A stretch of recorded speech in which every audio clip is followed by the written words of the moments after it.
Kalau Tuhan mau saya untuk belajar mengasihi suami dan mertua saya bertanya kepada Tuhan, kalau Tuhan emang mau saya ini punya hati yang tulus untuk bisa mengampuni setiap yang sudah terjadi, setiap apa yang sudah mereka lakukan kepada saya, yang menyakiti hati saya secara manusia, dan Tuhan mau saya mengampuni mereka, maka malam ini Lirta melepaskan pengampunan untuk mereka. Shalom, Berita Mujizat TV adalah media online Kristen yang memiliki visi menyuarakan kebenaran dan menghasilkan perubahan. Terus dukung kami untuk menyuarakan kebenaran dengan cara like dan subscribe channel YouTube kami, dan jangan lupa untuk share video-video kami. Selamat menonton, Tuhan Yesus memberkati. Shalom, perkenalkan nama saya Monica Lirta Kobe. Saya asli dari Maluku. Saya besar di kota Sangihe dan saya tinggal menetap di Sulawesi Utara, di kota Manado. Pada saat ini izinkan saya untuk menceritakan bagaimana kebaikan Tuhan dan penyertaan Tuhan dalam kehidupan saya lewat berbagai banyak pergumulan yang saya lewati dalam kehidupan rumah tangga saya. Saya menikah pada tahun 2010 bulan April tanggal 17, dan pada awal perjalanan rumah tangga kami awalnya berjalan sesuai dengan sama seperti dengan rumah-rumah tangga yang lain, berjalan seperti biasanya secara normal.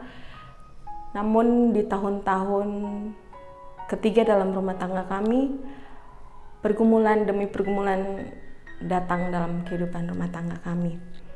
Di tahun yang ketiga dalam perjalanan kehidupan rumah tangga kami, pergumulan demi pergumulan mulai muncul perlahan-lahan dalam kehidupan rumah tangga kami, sehingga kami sebagai suami istri sering cekcok. Kami tidak mampu menahan emosi dan egois kami pribadi, sehingga rumah tangga kami mengalami begitu banyak pergumulan. Sampai di tahun yang ke-9 perjalanan kehidupan kami, Tuhan mengizinkan kami untuk menerima anugerah terindah dalam kehidupan rumah tangga kami lewat kehadiran seorang anak di tengah-tengah kehidupan kami dengan cara yang ajaib menurut jalannya Tuhan. Kemudian di tahun yang ke-9 di perjalanan kehidupan rumah tangga kami, Tuhan mengizinkan kami untuk mendapatkan anugerah terindah dalam kehidupan rumah tangga kami lewat kehadiran seorang anak yang diberikan Tuhan itu secara ajaib dalam kehidupan rumah tangga kami. Dan itu merupakan suatu hal yang indah yang kami rasakan sebagai orang tua dengan kehadiran anak kami, Matthew. Setelah kehadiran anak kami, Matthew, dalam kehidupan rumah tangga kami, ternyata itu tidak merubah akan situasi dan keadaan yang kami lewati dalam kehidupan rumah tangga kami, karena setelah setahun anak ini bertumbuh, pergumulan itu datang lagi menimpa kehidupan rumah tangga kami. Itu terjadi sebelum saya tiba dan dibawa Tuhan ke kota ini. Saya mengalami pergumulan yang berat di Manado. Saya dan suami bertengkar besar dan kami tidak mampu saling mengontrol diri kami, amarah kami, sehingga itu berdampak luar biasa dalam kehidupan kami sehari-hari. Kami tidak ada damai lagi dalam kehidupan keluarga kami, di rumah kami, dan itu juga membawa dampak yang cukup besar untuk anak kami, Matthew, karena di hari-hari kehidupannya dia harus melihat kedua orang tuanya beda pendapat, orang tuanya bertengkar, dan kami melakukan semuanya itu di depan anak kami, Matthew, yang pada waktu itu masih berumur 1 tahun. Kemudian Tuhan Tuhan memproses kehidupan kami. Pada malam itu saya dan suami bertengkar hebat, kemudian keluarlah kata-kata dari mulut saya sebagai istri, di mana saya menyuruh suami saya untuk keluar dari rumah kami. Dan apa yang saya katakan itu ditangkap oleh suami saya, sehingga dia memutuskan malam itu juga dia pergi dari rumah kami dan meninggalkan kami. Selang beberapa minggu, suami saya tidak kembali ke rumah. Sampai hampir sebulan kami ditinggalkan, berhari-hari kami mencari suami saya dan anak saya mencari suami saya, tapi dia berusaha untuk menghindar. Sebelum saya memutuskan untuk berangkat dan datang ke kota ini, ada beberapa informasi yang saya dapatkan, ada beberapa berita yang saya dapatkan yang serentak membuat saya terkejut sekaligus sedih dengan apa yang saya dengar. Saya mendengarkan berita bahwa ternyata mertua dan suami saya pergi ke orang pintar, dan kemudian di sana mereka konsultasi soal keadaan yang terjadi dalam kehidupan rumah tangga kami. Dan kata orang pintar tersebut bahwa ternyata saya mengguna-guna suami saya sendiri. Dan itu merupakan hal yang mengecewakan saya pribadi, karena hal yang dikatakan oleh orang pintar tersebut tidak pernah saya lakukan terhadap suami saya. Bertahun-tahun kami menjalani kehidupan rumah tangga kami, itu berdasarkan atas kepercayaan saya kepada Tuhan. Dan setiap hari saya selalu bergumul untuk kehidupan rumah tangga kami. Saya selalu berdoa kemanapun dia pergi dan berada. Setiap malam sebelum kami tidur kami berdoa. Dan yang menyakitkan hati saya adalah ketika dia, suami saya sendiri, percaya dengan apa yang orang lain katakan. Tidak dengan apa yang dia rasakan, tidak dengan apa yang dia lihat di dalam kehidupan rumah tangga kami sehari-hari. Dan itu secara manusiawi membuat saya terluka, itu membuat saya kecewa dan saya sedih. Beberapa hari sebelum saya berangkat, saya menyempatkan diri untuk mengambil waktu doa-doa saya bersama dengan Tuhan. Saya mau menjalin lagi hubungan saya dengan Tuhan yang selama ini mungkin saya sudah jarang berdoa, saya sudah jarang mempunyai waktu khusus bersama dengan Tuhan. Saya kembali membangun itu selama beberapa hari sebelum saya memutuskan untuk berangkat ke Jogja, dengan tuntunan juga dari Kak Desi dan Kak Sigit dari tempat ini. Dalam doa-doa saya berdoa dan saya bergumul. Saya juga bertanya kepada Tuhan, kenapa semua ini Tuhan Yesus izinkan hadir dalam kehidupan saya. Apa yang Tuhan Yesus mau rencanakan dalam kehidupan saya. Berhari-hari saya bergumul dan saya berdoa, sampai kemudian Tuhan berbicara di dalam hati saya. Dia mengatakan bahwa saat ini saya disuruh Tuhan untuk diam. Karena sebagai manusia saya sudah tidak bisa melakukan apa-apa. Dan sekarang ini waktunya Tuhan untuk dia bekerja. Seketika itu saya telepon Kak Desi untuk share. Dan Kak Desi bertanya apakah saya mau untuk datang kemari bersama dengan anak saya, karena melihat kondisi kami yang ditinggalkan selama hampir sebulan di rumah kami sendiri, tanpa keluarga, tanpa teman, tanpa siapa-siapa yang hidup bersama-sama dengan kami, itu merupakan suatu hal yang berat tentunya, apalagi dalam kondisi saya bersama dengan anak saya yang masih kecil. Nah, sebelum saya memutuskan untuk saya benar-benar berangkat ke Yogyakarta ini, saya berdoa dan saya tanya ke Tuhan, kalau memang benar ini jalannya Tuhan untuk saya berangkat, saya keluar dari kota Manado, maka saya minta jalan dan saya minta petunjuk dari Tuhan untuk langkah apa yang akan saya lakukan ke depan.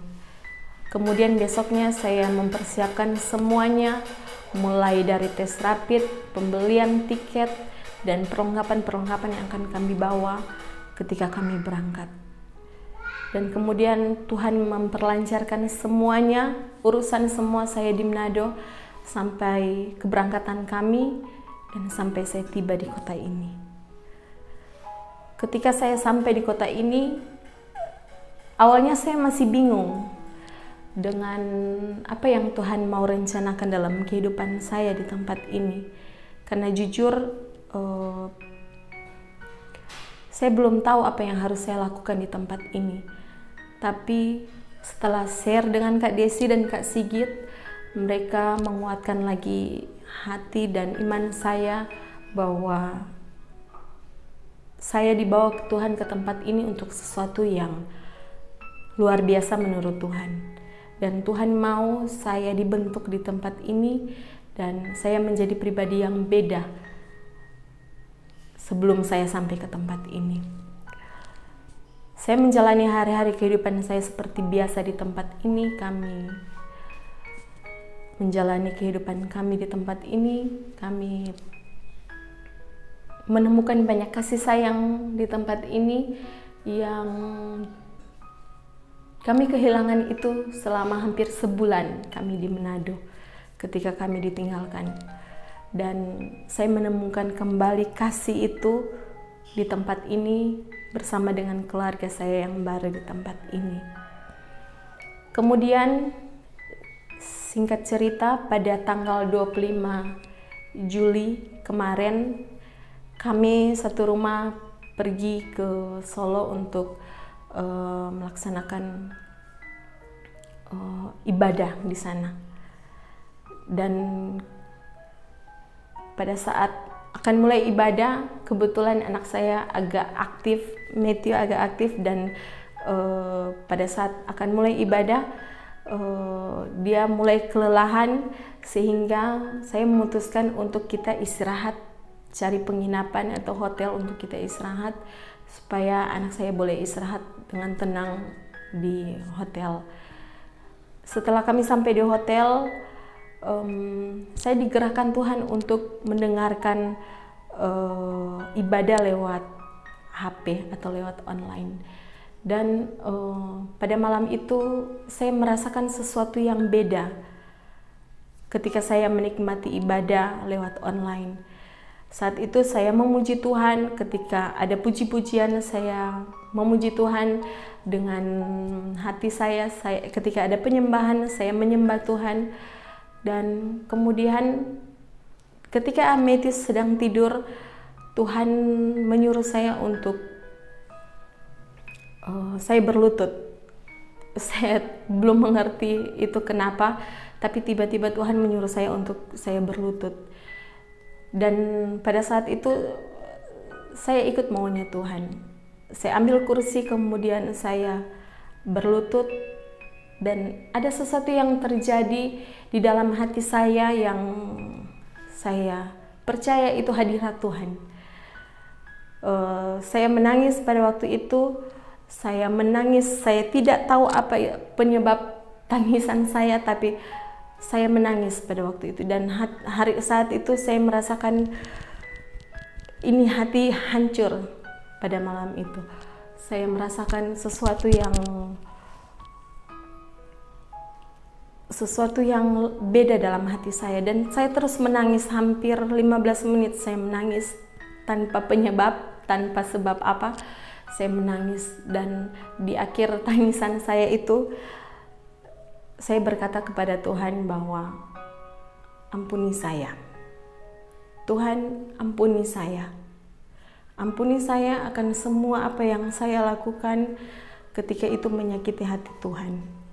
Dan di akhir tangisan saya itu, saya berkata kepada Tuhan bahwa Tuhan, kalau Tuhan maunya saya untuk mengampuni semua yang sudah terjadi. Kalau Tuhan mau saya untuk belajar mengasihi suami dan mertua saya bertanya kepada Tuhan, kalau Tuhan emang mau saya ini punya hati yang tulus untuk bisa mengampuni setiap yang sudah terjadi, setiap apa yang sudah mereka lakukan kepada saya, yang menyakiti hati saya secara manusia, dan Tuhan mau saya mengampuni mereka, maka malam ini Lirta melepaskan pengampunan untuk mereka.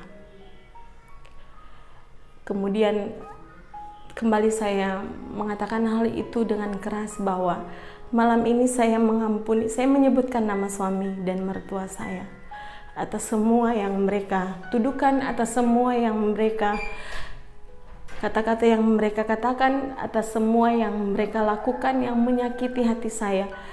Saya berkata dengan keras bahwa saya mengampuni mereka dan saya melepaskan pengampunan untuk mereka atas apa yang mereka lakukan kepada saya. Dan pada malam itu juga mujizat Tuhan terjadi dalam kehidupan saya. Saya mau menceritakan sedikit tentang pribadi saya, bahwa saya terlahir sebagai wanita yang tidak normal, tidak sama seperti wanita-wanita yang lain, di mana pada umur-umur tertentu mereka sebagai wanita normal, mereka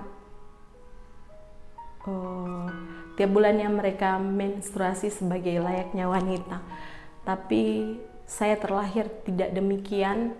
Saya melewati hari-hari saya dari mulai saya remaja sampai sekarang dengan saya tidak menstruasi selayaknya wanita normal. Tapi malam itu ada mujizat yang terjadi dalam kehidupan saya ketika saya melepaskan pengampunan untuk suami dan mertua saya. Ya, malam itu saya merasakan sakit di bagian perut saya. Yang awalnya saya pikir itu sakit untuk BAB biasa. Kemudian saya pergi ke toilet dan yang saya lihat pada saat itu merupakan sesuatu yang indah buat saya, karena bertahun-tahun saya hidup dengan ketidaknormalan saya, dan pada malam itu Tuhan melakukan mujizatnya dalam kehidupan saya, dan saya merasakan yang selayaknya wanita normal rasakan ketika mereka menstruasi. Dan pada malam itu juga saya menstruasi secara normal. Dan saya percaya mulai malam itu, saya percaya bahwa pintu-pintu yang selama ini tertutup mulai dibukakan Tuhan lewat pengampunan yang saya lepaskan terhadap suami dan mertua saya. Saya percaya ada banyak hal, ada banyak mujizat yang akan selalu Tuhan hadirkan dalam kehidupan saya, dan semua ketika kita menyerahkan hidup ini hanya kepada Tuhan. Saya percaya bahwa mujizat Tuhan itu masih ada bagi saya maupun bagi semua orang yang percaya. Tuhan itu tidak pernah jauh dalam kehidupan kita. Tuhan itu selalu ada. Asal kita percaya saja, maka mujizat-mujizat itu akan terjadi dalam kehidupan kita. Kasih itu membuka banyak pintu, dan saya percaya akan ada banyak hal yang Tuhan kerjakan dalam kehidupan saya di kota ini melalui pergumulan kehidupan saya secara pribadi dan keluarga saya. Saya percaya Tuhan punya maksud indah atas semuanya. Tuhan mau membentuk saya dan keluarga saya menjadi lebih baik lagi dari sebelumnya. Dan saya percaya akan ada banyak kesaksian lewat apa yang teralami dalam kehidupan pribadi saya dan keluarga. Saya percaya saya dibawa di tempat yang tepat, di tempat ini, di kota ini, dan saya percaya melalui kota ini akan ada banyak hal yang terjadi, dan itu merubah